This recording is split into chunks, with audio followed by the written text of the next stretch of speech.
స్తోత్రం అండి. సమయం ఇచ్చిన దైవజనులకు స్తోత్రాలు. కూడి వచ్చిన మీ అందరికీ నా వందనాలండి.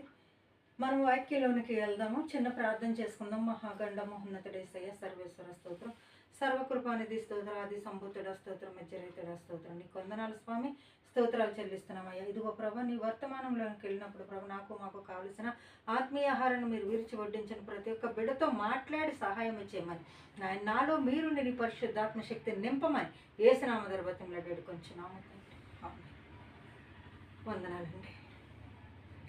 చూడండి, మనం దేవుడు ప్రతి విషయంలోనూ నిన్ను నన్ను జ్ఞాపకం చేసుకుంటూ వచ్చాడు గనక అందుకే మనం ఈ రోజు నాడు ఇలాగ ఉన్నాం. దాని విషయంలో ఒకటి చూసుకుందాం. చూడండి, 2వ రాజులు 23వ వచనంలోను దేవుడు ఒక హిజ్కియా అనే ఆ వ్యక్తిని జ్ఞాపకం చేసుకున్నాడు. అతనికి ఆయుష్నిచ్చాడు. ఇక్కడ చూడండి, యెహోవా యథార్థవంతుడనే సత్యముతో నీ సన్నిధిని నేను ఎట్లు నడుచుకుందును, నీ దృష్టికి అనుకూలముగా సమస్తమును నేను ఎట్లు జరిగించుతును జ్ఞాపకము చేసుకును. దేవుని స్తోత్రం కలుగును గాక.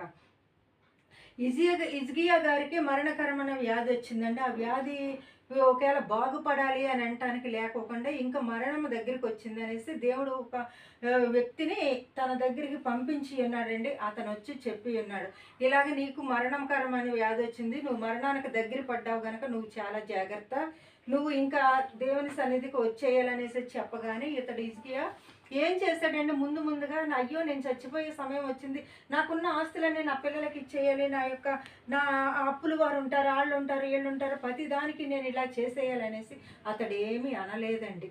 అనుకోకుండా ఒక్క మాట దేవుడు అతని ముఖము దేవుని తట్టు తిప్పి గోడ ముఖము చేసి గోడ దగ్గర కూర్చుని గోడ తట్టు ముఖము చేసి, ప్రభువా నేను ఏ పాపములు చేశానో, ఏ తప్పుదములు చేశానో, ఏ అపరాధములు చేశానో, ఈ యొక్క రాజుగా ఉండి ఈ యొక్క స్థానానికి నేను న్యాయం చేశానో చేయలేదు నాకైతే తెలియదు ప్రభువా, నీవు నన్ను చూస్తున్నావు కనుక నీ రాజ్యంలోనికి వచ్చినప్పుడు నన్ను నువ్వు జ్ఞాపకం చేసుకో తండ్రి, అయ్యా నీ తీర్పులోనికి వచ్చినప్పుడు నేను ఎలా ఉంటానో అనేసి ఇక్కడ చూడండి ఏమని మాట్లాడుతున్నాడంటే, యెహోవా నేను యథార్థవంతుడై ఉన్నానో లేదో, నేను ఈ లోకంలో సత్యముతో నడుచుకున్నానో లేదో, నీ సన్నిధిని నేను ఎట్లు నడుచుకుంటానో, నీ దృష్టికి నేను ఎలా ఉన్నానో, నేను పరలోక రాజ్యానికి వచ్చేసే సమయం అందు నువ్వు నన్ను జ్ఞాపకం చేసుకోమని సమస్తాన్ని దేవుని సన్నిధిలో మాట్లాడుతూ ఉన్నాడు. హిజ్కియా కన్నీళ్లు విడుచుచు ప్రార్థన చేస్తున్నాడండి. అదే రకముగా యోనా గారు కూడా ఒక ప్రార్థన చేస్తున్నాడండి. యోనా గారిని నినివే పట్టణానికి వెళ్ళమంటే తర్షీషు వాడ ఎక్కాడు కదండి యోనా గారు, దేవుడి మాట ఎగ్గర్తించి అన్నాడు కనుక యోనా గారు కూడా దేవుని సన్నిధిలో ఇలాగ తప్పు చేశాడు కనుక యోనా గారిని దేవుడు ఏం చేశాడండి, మత్స్యానికి ఆర్డర్ ఇచ్చి నువ్వు మింగేసేయమని చెప్పి ఉన్నాడు. ఆ యొక్క యోనా ఓడలో ప్రయాణము చేయించుండగా ఆ యొక్క ఈ గాలి తుఫాను యోనా గారి నిమిత్తమే వచ్చిందని అక్కడ ఉన్న సహోదరులందరూ తెలుసుకుని యోనా గారిని తీసి సముద్రంలో వేసేస్తారండి. వేసేయగానే అక్కడ ఒక పెద్ద చేప అతన్ని మింగేస్తూ ఉంటుంది. మింగేసినప్పుడు ఆ యొక్క కడుపులో ఉన్నప్పుడు ఊపిరాడక గాలాడక ఆ యొక్క 3 రోజులు ఆ మోకాళ్ళు వేసి మత్స్యము కడుపులో అతడు ప్రార్థన చేస్తున్నాడు. ఏమని ప్రార్థన చేస్తున్నాడండి, కోపములో నుండి అంటే దాని గర్భములో నుండి నేను ప్రార్థన చేస్తున్నాను అయ్యా. దేవుడు చూడండి ఎక్కడ ప్రార్థన చేసినా వింటాడండి. ఇంట్లో ప్రార్థన చేసినా వింటాడో, సభలో సన్నిధిలో ప్రార్థన చేసినా వింటాడో, బయట సహోదరుల దగ్గర ప్రార్థన చేసినా వింటాడు, ఎక్కడ ప్రార్థన చేసినా వింటాడు గనక ఇక్కడ చూడండి ఏమని మాట్లాడుతున్నాడు, కోపములో నుండి నా ప్రాణము నాలో మోర్చిల్లగా నేను యెహోవాను జ్ఞాపకము చేసుకుంటే నీ పరిశుద్ధాలయములోనికి నీ యొద్దకు నా మనవి వచ్చునుగా. అంటే నేను చేప కడుపులో ఉన్నాను, ఇక్కడ నేను చేసే ప్రార్థన నీ సన్నిధికి చేర్చుకో అయ్యా, నన్ను కాపాడు నాయన అనేసి దేవుడు దగ్గర ఈ యొక్క యోనా గారు మాట్లాడి ఉన్నాడండి.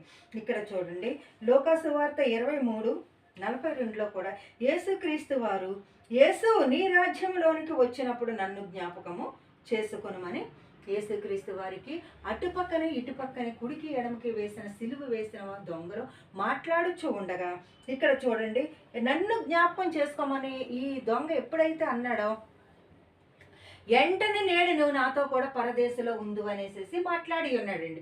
అంటే అతడు అప్పుడు దాకా దొంగ అయి ఉన్నాడు, పాపాలు చేశాడు, తప్పుదములు చేశాడు, అపరాధములు చేశాడు, ప్రతి ఒక్కళ్ళు చంపాడు, కొట్టాడు, ఎన్నో రకాలైన పాపాలు చేసి దొంగతనాలు చేసి ఉన్నాడు. ఈ దొంగతనాలన్నీ చేసిన తర్వాత ఏం చేసి ఉన్నాడండి? ఈ దొంగతనాల వల్ల నేను ఇలాగ అయిపోయి ఉన్నాను, నాకైతే ఇది శిక్ష తగినదే, దేవునికైతే తగినది కాదు, ఆయన దేవుని కుమారుడు అని ముందైతే ఆయన ఎరగక దూషించి ఉన్నాడు. కానీ తర్వాత తెలుసుకుని ఆ యొక్క సమయానికి ఆయన ఏం చేశాడంటే, పరిశుద్ధాత్మ దేవుడు ఈయనే, మమ్మల్ని రక్షించే దేవుని కుమారుడు ఈయనే అని తెలుసుకునండి. ఇక్కడ వెంటనే ఏమని మాట్లాడుతున్నాడండి? నీ రాజ్యంలోనికి వచ్చినప్పుడు నన్ను జ్ఞాపకం చేసుకోమని మాట్లాడుతున్నాడు. అలా మాట్లాడినప్పుడు ఇక్కడ ఏమని అంటున్నారంటే, వెంటనే నేడు నువ్వు నాతో కూడా పరదేశంలో ఉండు అనేసి మాట్లాడుతున్నారు. చూసారా, వెంటనే దొంగకి రక్షణ వచ్చింది. ఆ రక్షణ ఎందుకు వచ్చిందండి? మన హృదయంలో నుంచి పశ్చాత్తాపం వచ్చింది, కన్నీరు వచ్చింది. ఇంకా ఎన్నడూ ఆ పాపం జోలికి నేను వెళ్ళను, నన్ను నీ రాజ్యంలో జ్ఞాపకం చేసుకోమనేసి అడిగి ఉన్నాడు. ఎక్కడ నేను క్షమాపణ ఈ ప్రాణం ఉండంగా నేను పొందకపోతే, నేను ఈ ప్రాణంలో క్షమాపణ లేకుండా చనిపోయి ఉంటే నేను ఖచ్చితంగా నరకానికి వెళ్తానని దొంగ తెలుసుకున్నాడండి. అందుకే మనం ఈ లోకంలో ఉన్నప్పుడు ప్రతి దానిలోనూ మన క్షమాపణ అనేది ముఖ్యమైనది. దేవుడు నిన్ను నన్ను జ్ఞాపకం చేసుకుంటేనే నీవు నేను దేవుని సన్నిధిలో ఉంటూ ఉన్నామండి. ఇట్టి రీతిగా దేవుడు ప్రతి దానిలోనూ మనకు ఎంతగానో సహాయం చేస్తున్నాడండి. ఇక్కడ చూడండి, ఒకప్పుడు సంసోను గారికి కూడా దేవుడు ఏమని మాట్లాడుతున్నాడు? ఈ న్యాయాధిపతులు 16:28 కూడా ఒక మాట ఉన్నదండి. యెహోవా ప్రభువా దయచేసి నన్ను జ్ఞాపకం చేసుకొనుము, దేవా దయచేసి ఈసారి మాత్రమే నన్ను బలపరచుము, నా 2 కన్నులు నీ నిమిత్తము ఫిలిష్తీయులకు ఒక్కమారే దండించి పగ తీర్చుకొననిమ్మని యెహోవాకు మొరపెట్టినండి. చూసారా, ఇక్కడ ఈ యొక్క సంసోను గారు కూడా ఒకానొక దిలీలా చేతిలో పడిపోయి, వేసే చేతిలో పడిపోయి, అక్కడ ఏమయ్యిందంటే ఆ యొక్క సమయానికి తనకున్న బలమంతియు పోయి దేవుని సన్నిధిలో సాగలేకుండా అయిపోయి ఉన్నాడండి. ఈ దొంగలు ఈ యొక్క ఫిలిష్తీయులందరూ మీద పడిపోయి చంపేస్తానికి మీదకు వచ్చేసి గొలుసులతో కట్టేసి ఉన్నారు. వెంటనే జనపనారలాగా తాళ్ళన్నీ తెంచుకుని దేవుణ్ణి అడుగుతూ ఉన్నాడండి. దేవా, నన్ను ఒక్కసారి మాత్రం నువ్వు బలపరచు, నేను ముందు నేను ఇలాగ తగ్గిపోయి వీళ్ళ ముందు నేను దొరికిపోయాను ప్రభా, నన్ను క్షమించు, ఇకనైనా నాయన నన్ను ఒక్కసారి జ్ఞాపకం చేసుకుని నన్ను నిలబెట్టమని దేవుణ్ణి ఎప్పుడైతే అడిగి ఉన్నాడో వెంటనే ఏం చేశాడండి? దేవుడు మరలా బలాన్ని ఇచ్చి ఉన్నాడండి. అది పశ్చాత్తాపమైన హృదయం.